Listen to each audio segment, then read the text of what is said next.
If you're dressing up for Halloween tomorrow, how do you know if your costume is fun or if it's gone too far? If it's not your culture, you actually have no right to participate in it. That's the simplest, easiest line for you individually to draw. If I'm not Scottish, if I'm not Indigenous, if I'm not Black, do not participate in those things. It's so simple. It's so easy. And nobody gets offended and nobody is disrespected. She says they perpetuate stereotypes like the Indian princess, which can lead to violence like in many cases of missing and murdered Indigenous women and girls.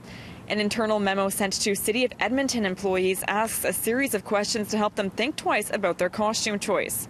The questions ask if the costume has ties to race, culture, religion, or violence against a specific group.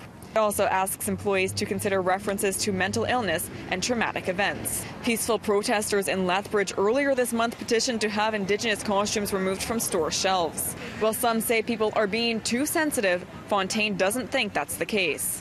I don't buy that argument, and I think that it's actually quite a simplistic analysis of the issue of disrespecting people's culture.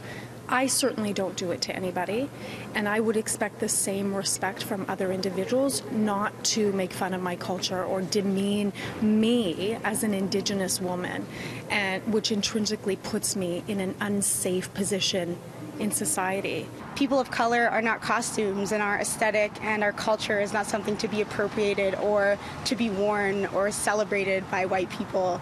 And I think there's a lot of people who still won't get that. In Winnipeg, Stephanie Lasuk, City News.